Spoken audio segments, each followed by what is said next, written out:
Good afternoon बच्चों। आज आप लोगों को कक्षा 10 की मैथमेटिक्स में ट्रिग्नोमेट्री आप लोगों को पढ़ाए थे पिछले दिन। बेसिक फंडामेंटल हमने आपको बताया था, ट्रिग्नोमेट्रिकल रेशियो की चर्चा की थी और ट्रिग्नोमेट्रिकल रेशियो के बीच संबंध स्थापित भी कराया था। आज हम कुछ कोणों का त्रिकोणमितीय अनुपात लेंगे। मेरा फोकस होगा 0 अंश, 30 अंश, 45 अंश, 60 अंश और 90 अंश। ये आपको एंगल हमने लिया है जो आपको 5 एंगल के त्रिकोणमितीय अनुपात बताएंगे। तो हम एक तरफ से चलेंगे। सबसे पहले हम आपको 30 और 60 का कराते हैं, फिर 45 का कराते हैं, इसके बाद 0 और 90 का एक साथ कराते हैं। ऐसा इसलिए कर रहे हैं, आप लोग सोच रहे होंगे कि क्रम से नहीं करा रहे हैं, पहले 0 हो, फिर 30 हो, फिर 60 हो, 45 हो, फिर 90 हो। ऐसा इसलिए नहीं हो रहा है कि 30 अंश और 60 अंश वाले में काफ़ी सिमिलरिटी है, इसी तरह 0 और 90 वाले में काफ़ी सिमिलरिटी है और 45 अंश इन दोनों से अलग है। इसलिए हम पहले 30 और 60 अंश का त्रिकोणमितीय अनुपात कराएंगे। आफ्टर दैट है ना 45 कराएंगे, लास्ट में 0 और 90 का कराएंगे। तो आइए सबसे पहले हम चर्चा कर रहे हैं 30 अंश की कोण का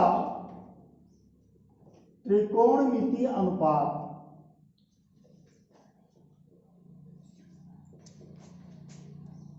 आइए बच्चों हम देखते हैं। अब आप लोग जानते हो ये कोई आपका त्रिभुज है, हमने ले लिया ये कोई त्रिभुज है और हमने लिया है एक समबाहु त्रिभुज। समबाहु त्रिभुज आप सभी बच्चे जानते हो।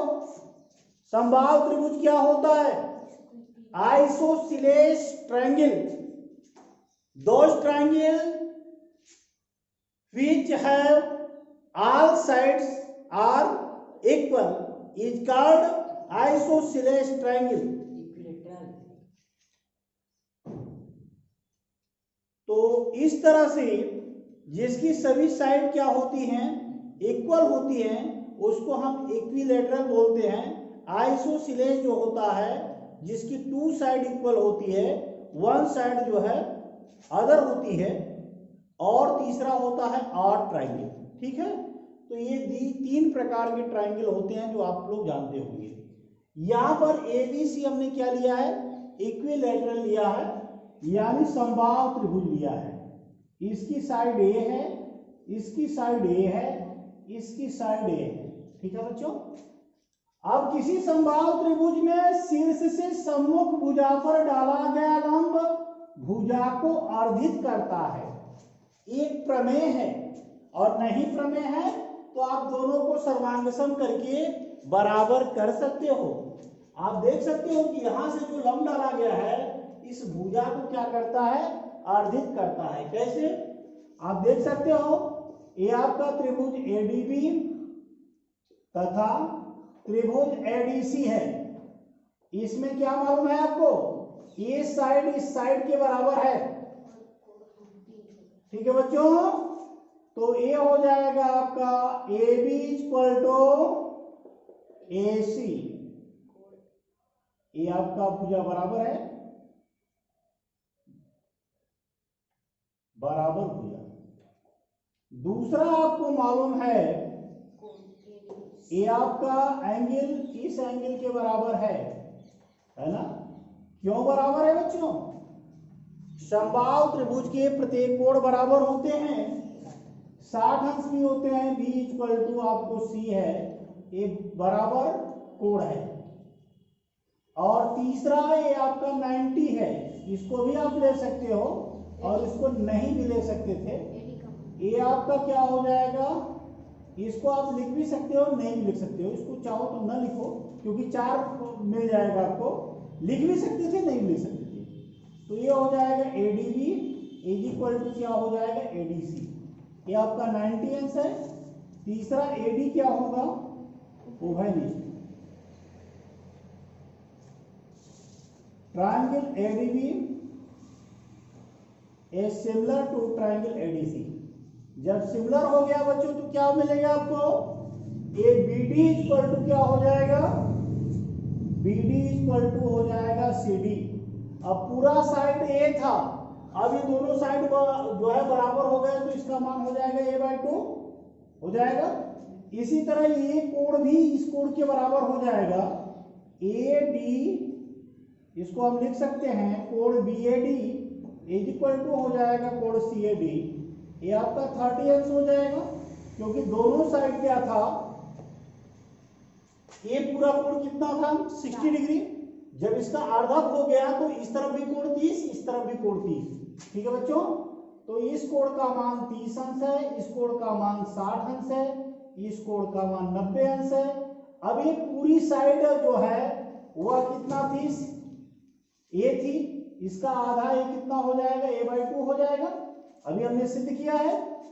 तो आप देख सकते हैं हमारे पास समकोण त्रिभुज दिखाई दे रहा है ट्राइंगल एडीबी में। बताइए बच्चों क्या होगा, ट्राइंगल एडीबी में इसी ट्राइंगल से हम निकालेंगे, ट्राइंगल एडीबी में क्या हो जाएगा, आप लोग बताएंगे ट्राइंगल एडीबी में क्या होगा, कोण एडीसी, कोण एडीबी 90 अंश है। एबी स्क्वायर, पाइथागोरस का थ्योरम लगेगा, AB square, AB square equal to हो जाएगा AD square plus AD square. AB की वैल्यू क्या है, ए स्क्वायर, एडी की वैल्यू क्या है फाइंड करना है, बीडी की वैल्यू ए बाई टू। ये हो जाएगा A square minus A square by 4 is equal to आपका एडी स्क्वायर। एडी स्क्वायर बराबर नीचे हो सकता है ना, देखिए इस साइड में हम करते हैं तो हो जाएगा एडी स्क्वायर बराबर बच्चों लघुत्तम आप ले लीजिए 4, तो हो जाएगा 4a square minus A square. ठीक है बच्चों, तो एडी स्क्वायर इक्वल टू हो जाएगा 5a स्क्वायर बाई 4, या एडी इक्वल टू क्या हो जाएगा a अंडर रूट 3 बाई 2। ठीक, ए स्क्वायर का वर्गमूल a और 3 का कड़ी में 3 और 4 का हो जाएगा 2। अब आपको मालूम हो गया, अब हम चाहें तो दोनों कोण एक साथ निकाल सकते हैं, या जो हम 30 लिखे हैं हम दोनों साथ लिख सकते थे, 30 तथा 60 अंश की कोण का त्रिकोणमितीय अनुपात दोनों एक साथ, क्योंकि हमारा 30 इधर कोण बन रहा है और 60 इधर बन रहा है, हम दोनों एक साथ ही फाइंड कर लेंगे। तो आइए देख सकते हैं, पहले हम 30 की चर्चा कर रहे हैं, तो 30 अंश का कोण हम लेते हैं, जैसे हम साइन थीटा लेते थे वहां से शुरुआत करेंगे। अब बताइए 30 अंश के कोण के लिए लंब कौन सा होगा, परपेंडिकुलर कौन साइड होगा, बीडी। तो सबसे पहले ट्रायंगल आप ले रहे हैं एडीबी में, एडीबी में क्या मिला बच्चों, sine 30 equal to BD upon AB. BD की वैल्यू क्या है बच्चों, ए बाई 2, और एबी की वैल्यू ए से एक बार में कट जाएगा, कितना मान मिला, साइन 30 का मान कितना आया 1/2। यही इसकी वैल्यू होती है, साइन 30 का जो मान होता है बच्चों 1/2 होता है। इसको लर्न करने का विषय है, इसको लर्न करना। इसके बाद आप बताओ cos 30 क्या हो जाएगा, क्या होता है cos theta, base upon hypotenuse. तो 30 के लिए ये आपका परपेंडिकुलर, ये 90 के सामने का हमेशा हाइपोटेनस होता है, तो और साइड कौन सी छूट रही है, एडी। तो cos 30 बराबर एडी अपॉन एबी। एडी की वैल्यू क्या है बच्चों, ए अंडर रूट 3, यहां हम निकाल चुके हैं अपॉन 2, और एबी की वैल्यू ए तो कट जाएगी, तो ये हो जाएगा cos 30 is equal to under root 3/2। ठीक है बच्चों, ये आपका cos 30 का मान आया। अब बताइए आप लोग tan 30 की वैल्यू क्या हो जाएगी, परपेंडिकुलर कितना है बच्चों? परपेंडिकुलर कितना है? BD। और बेस कितना है? AD। इसकी वैल्यू A/2। इसकी वैल्यू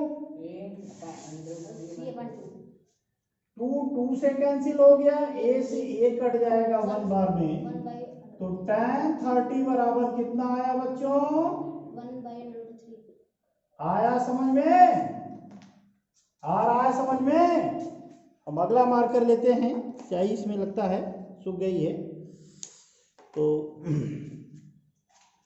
cot 30 क्या हो जाएगा?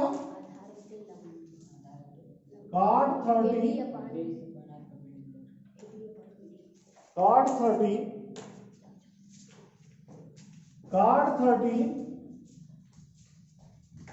इज इक्वल टू क्या होगा बच्चों? Base upon perpendicular. बताइए क्या होता है?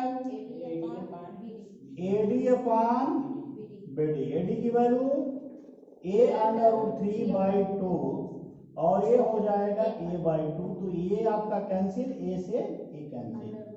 cot 30 की क्या वैल्यू आई? √3। ये सूत्र आप लोग याद रखेंगे। अब आइए अगले की ओर चलते हैं बच्चों। अब बताइए आप लोग, sec 30 क्या हो जाएगा बच्चों? ये आपका होता कितना है? sec 30 क्या हो जाएगा?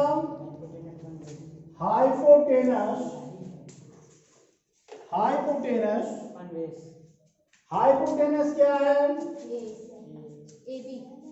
AB अपान कितना हो जाएगा बच्चों? बोलो। AB की वैल्यू क्या है? A हो जाएगा A। और ये क्या है? अब यहां से 2 ऊपर चला जाएगा, तो sec 30 बराबर मिला आपको 2/√3। ठीक। अब बताइए cosec 30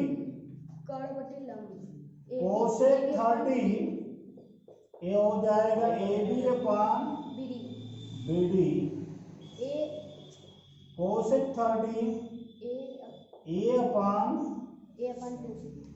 A/2 तो 2 ऊपर चला जाएगा, cosec 30 ये हो जाएगा A/2 तो ये आपका कट जाएगा। cosec 30 का मान कितना हुआ? तो आप इस तरह से 30 अंश के कोण का त्रिकोणमितीय अनुपात निकाल लेंगे। अब आइए हम 60 अंश देखते हैं। 60 अंश और 30 अंश में क्या अंतर है? 60 वाले के लिए ये परपेंडिकुलर हो जाएगा और ये बेस हो जाएगा। हाइपोटेनस आपका वही रहेगा, यानी लंब हो जाएगा AD और आधार हो जाएगा BD और कोई परिवर्तन नहीं होगा।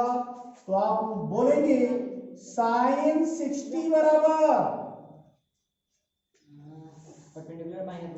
क्या होगा?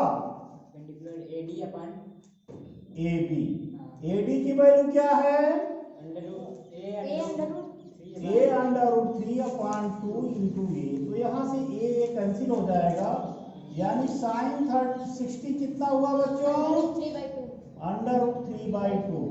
अब आप देख सकते हैं वहां जो cos 30 का मान होगा, यहां वो sin 60 का मान होगा, और वहां जो आपको sin 30 का मान मिलेगा, अभी इसका निकालेंगे तो इसका cos 60 के बराबर होगा। आइए cos 60 देखते हैं। बेस क्या है? BD अपान AB। BD की वैल्यू A/2 इंटू A। आप देख सकते हैं जो cos 30 का मान आता है वो यहाँ cos 60 का मान आता है, वहां sin 30 का मान है। तो 30 अंश और 60 अंश के जो कोण हैं वे sin और cos के मान एक दूसरे के रूप में है। आगे देख सकते हैं। तो अगला क्या हो जाएगा? tan 60 tan 60 बराबर क्या होगा बच्चों? लंब बटे आधार। लंब क्या है? एडी। एडी। आधार बीडीडी। लंब की वैल्यू एडी की a√3/2 इंटू a/2, 2 से 2 a से a कटा, तो tan 60 बराबर क्या हुआ? √3। इसी तरह से cot 60 बराबर BD बटा AD। BD की वैल्यू a/2, AD की वैल्यू a√3/2। 2 से 2 कैंसिल, a से a। cot 60 का जो मान आया वो आया 1/√3। ठीक है बच्चों ना? अब बताइए आप लोग sec 60 क्या हो जाएगा? गढ़ बटे आधार। गढ़ AB। आधार क्या है? BD। आधार A और BD का मान a/2, यानी आपका हो जाएगा sec 60 बराबर a इंटू 2/a। ठीक है बच्चों? तो ये कैंसिल हो जाएगा। sec 60 कितना आया? 2 आ जाएगा। अब आगे आप देख सकते हो cosec 60 बताइए आप लोग। गढ़ क्या है? AB। आधार क्या है? AD की BD, BD की AD, BD की AD। कर्ण बटा आधार होता है कि लंब होता है? तब भी लंब कैसे बोल रहे हो? यहाँ पर AD ना, perpendicular. cosec 60 equal to AB की वैल्यू ये हो जाएगी a इंटू ये हो जाएगा आपका AB का मान तो ये है, a√3/2। अब a से a कट जाएगा तो ऊपर चला जाएगा। cosec 60 बराबर 2/√3। ठीक है बच्चों? तो इस तरह से आप त्रिकोणमितीय अनुपात 30 अंश और 60 अंश के कोण का फाइंड कर सकते हैं। आफ्टर दैट हम 45 अंश का बताने जा रहे हैं।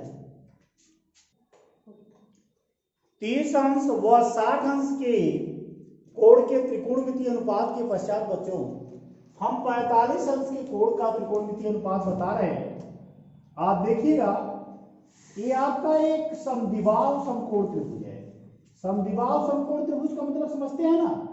जिसकी दो भुजाएं बराबर हों। ABC एक त्रिभुज है जिसमें समद्विबाहु यानी इस भुजा की माप इस भुजा के बराबर है, दोनों का a मान लिए। और ये आपका क्या है? हाइपोटेनस है। यहां पर कोण 90 अंश है। तो आप देख सकते हैं त्रिभुज ABC में कोण ABC 90 अंश है। अतः क्या हो जाएगा बच्चों? AC square equal to AB square plus BC square. AC square यानी AC स्क्वायर, AB का मान A square plus A square, ये हो जाएगा AC square equal to twice A square. AC square to हो जाएगा a√2। AC बराबर क्या हो जाएगा? a√2। अब आपको सारी भुजाओं का मान मालूम है। AB बराबर A है, BC बराबर A है। तो जब समद्विबाहु समकोण त्रिभुज होता है तो ये कोण 90 अंश होता है बच्चों। ये और ये दोनों कोण बराबर होंगे। एक कोण 90 और दो बराबर कोण कितने में बटेंगे? 45। तो ये कोण आपका 45 अंश हो जाएगा। हालांकि ये भी कोण 45 ही रहेगा। ठीक ना? तो आइए बताइए आप लोग sin 45 क्या हो जाएगा?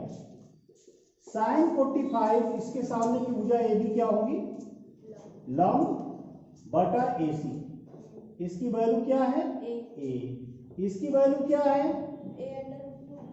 कट करके कितना बना? sin 45 का मान कितना है बच्चों?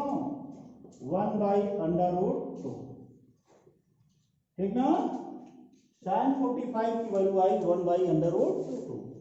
इसी तरह हम देखेंगे cos 45 क्या हो जाएगा?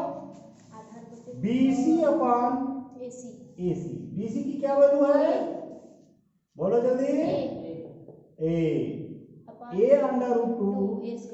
तो जो sin 45 का मान आता है वही मान क्या हो गया? cos 45 का 1/√2। ठीक है। इसके बाद क्या हो जाएगा बच्चों? बताओ आप लोग। tan 45 लंब बटे AB बटा BC। A बटा A कट जाएगा तो क्या हो जाएगा? tan 45 का मान 1। ये आपका tan 45 का मान आया। cot 45 क्या हो जाएगा बच्चों? BC upon AB। A बटा A कितना होगा? cot 45 भी आपका हो गया 1। ठीक। इसी तरह sec 45 AC upon BC। AC upon BC। AC की वैल्यू A√2। BC की value A। sec 45 that will be √2। cosec 45 बच्चों AC upon AB। cosec 45 AC upon AB। AC की वैल्यू A√2 अपॉन A। तो कितना हो जाएगा cosec 45? cosec 45 की value हो गई √2। ठीक है बच्चों। तो ये आपका 45 अंश के कोण का त्रिकोणमितीय अनुपात है ना। तो अगले दिन हम आपको 0 और 90 का त्रिकोणमितीय अनुपात पार्ट 3 में बताएंगे, प्लस इस पर आधारित न्यूमेरिकल भी कराएंगे। तब तक के लिए थैंक यू वेरी मच। आप लोग इसको आप लोग उतार लें और अच्छी तरह से लर्न कर लें। ये काफी बेसिक फंडामेंटल है। इसका डेरिवेशन भी जानना बहुत जरूरी है। आगे अगर आपको मैथमेटिक्स और फिजिक्स पढ़ना है तो ये बहुत इंपॉर्टेंट है। Thank you very much.